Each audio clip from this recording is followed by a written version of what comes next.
ফজরের নামাজের পরে যে সকালের যে নীরব একটা পরিবেশ থাকে সেটাই উপভোগ করতেছিলাম বারান্দায় দাঁড়িয়ে। সেখান থেকে হচ্ছে আজকের ভিডিওটা শুরু করলাম। আসসালামু আলাইকুম everyone, welcome back to my channel. আমি লিলি, আর লিলিস ফ্যামিলিতে আপনাদের সবাইকে আরো একবার স্বাগত জানাচ্ছি নতুন আরেকটা ভিডিও নিয়ে। আশা করি আজকের ভিডিওটি যে যেখান থেকে দেখছেন সবাই ভালো আছেন, সুস্থ আছেন। শুকুর আলহামদুলিল্লাহ, আমরাও বেশ ভালো আছি।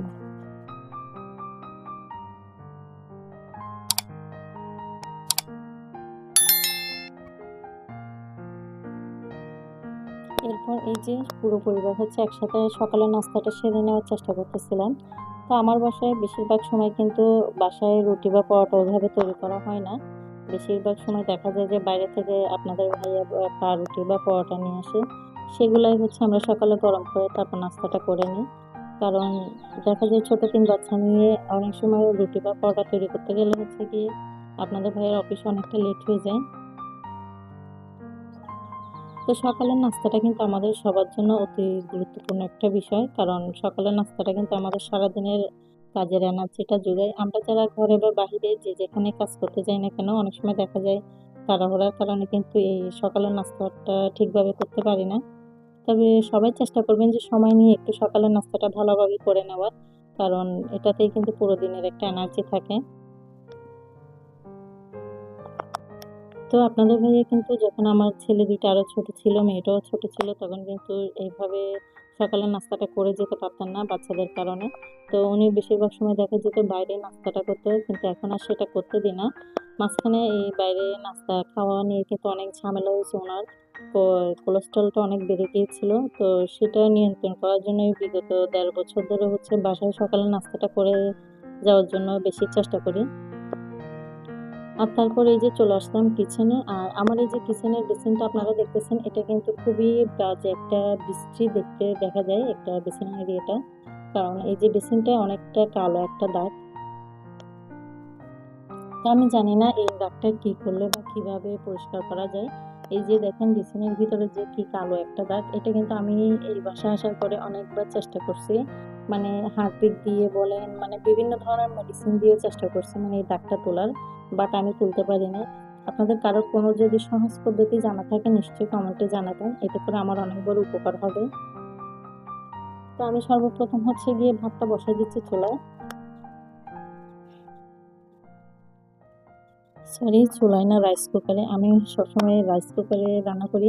তো আজকে ভুলে চুলা বলে ফেললাম। আর এই যে কিছু অফ ক্যামেরাতে কচুর ছড়া কুটে নিছি, এগুলো হচ্ছে আমি চিংড়ি মাছ দিয়ে রান্না করব। আমরা যারা ভাড়া বাসায় থাকি দেখা যায় অনেক সময় অনেক ধরনের সমস্যা ফেস করতে হয়। তো ভাড়া বাসা বলে কথা, তো অনেক সময় অনেক ঝামেলা থাকলে বা ছোট ছোট এরকম অনেক ধরনের সমস্যা থাকলেও দেখা যায় যে সেটা মেনে নিতে হয়। কি করব, ভাড়াটিয়া বলে কথা। চাইলেই তো হুটহাট করে বাসা চেঞ্জ করা যায় না। তো এই বাসাটাও পেতে অনেক ঝামেলা হয়েছিল বা অনেক সমস্যার মধ্যে দিয়ে গেছি। যারা আপনারা আমার রেগুলার ভিডিও দেখেন তারা নিশ্চয়ই জানেন। এই বাসাটা কিন্তু আমার সব দিক দিয়ে মোটামুটি ভালোই লাগে। তবে ২-১ টা জিনিস কিন্তু মানে সমস্যা হয়। তো তারপরেও কি হবে, কি করব, কিছু করার নাই। ভাড়া বাসায় থাকতে হলে এসব সমস্যাগুলো মেনে নিয়ে তারপর চলতে হবে।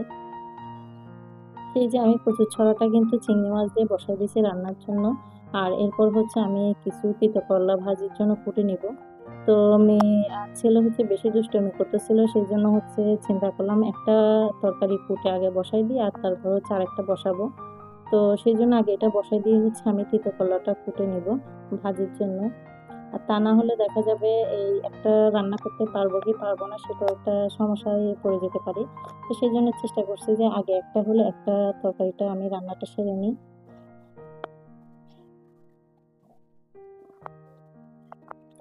আমার প্রিয় আপুরা ভাইয়ারা ছোট বড় সবার প্রতি আমার অনেক অনেক শ্রদ্ধা স্নেহ এবং ভালোবাসা রইল।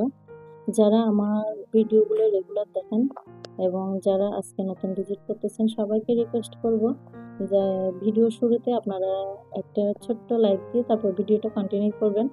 এতে করে আমার ভিডিওটা আরো অনেকের মাঝে পৌঁছে যেতে সাহায্য করবে।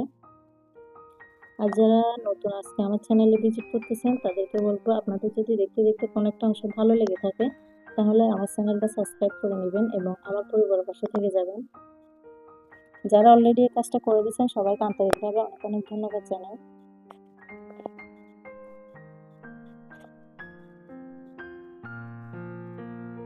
এখন হচ্ছে তরকারি শেষ পর্যায়ে, তো আমি হচ্ছে কিছুটা কাঁচামরিচ অ্যাড করে দিচ্ছি এখানে কয়েকটা, মানে এটা আমার জন্য অপশনাল, এটা আমি এমনিতে ভালো লাগে তাই দিলাম। আর এই যে অফ ক্যামেরাতে তারপর কিছু তিতো করলা ভাজির জন্য কুটে নিচ্ছি, সেগুলোই রান্নাটা সেরে নিব।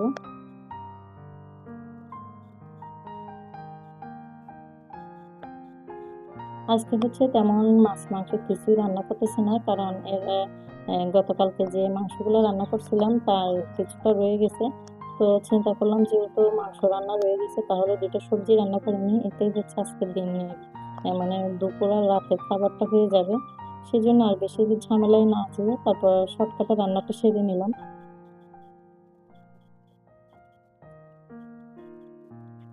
তো আমার প্রিয় আপুরা ভাইয়ারা সবাইকে রিকোয়েস্ট করব, যদি ভিডিওর মাধ্যমে কোনো ভুল ত্রুটি হয়ে থাকে বা ভয়েস ওভারের মাধ্যমে কোনো সমস্যা দেখতে পান, আপনারা সবাই ক্ষমা সুন্দর দৃষ্টিতে দেখবেন। আর এই যে বিকেলবেলার অংশ, এটা হচ্ছে আমাদের পাশের ছোট্ট একটু জায়গার মধ্যে সামান্য একটু পানি, তবে এই সামান্য একটু পানিতে কিন্তু প্রচুর পরিমাণ মাছ আছে। তো এখানে হচ্ছে ওনারা প্রত্যেক যাদের জায়গা আর কি, তারা হচ্ছে প্রতিদিন এখানে বিকালে এসে মাছকে খাবার দেয়। তো এখানে কিন্তু প্রচুর পরিমাণ মাছ। তো আপনারা ক্যামেরার ফ্রেমে কতটুকু দেখতে পারতেছেন জানি না। বাট এখানে কিন্তু প্রচুর পরিমাণ মাছ আছে। তো আমি ওরা যে খাবার দিচ্ছিল মাছগুলো উপরে উঠে খাচ্ছিল। তো আমি হচ্ছে এই দৃশ্যটাই উপভোগ করতেছিলাম দাঁড়াইয়া। আর আপনাদের সাথেও হচ্ছে শেয়ার করলাম ছোট করে। তো আমার আজকের ভিডিওটা কার কেমন লাগছে নিশ্চয়ই কমেন্টে জানাবেন। আজকের ভিডিওটা এখানেই শেষ করব, আর বেশি বড় করব না। সবাই ভালো থাকবেন, সুস্থ থাকবেন। সবার জন্য অনেক অনেক অনেক দোয়া ও ভালোবাসা এবং শুভ কামনা রইল। আসসালামু আলাইকুম। আল্লাহ হাফেজ।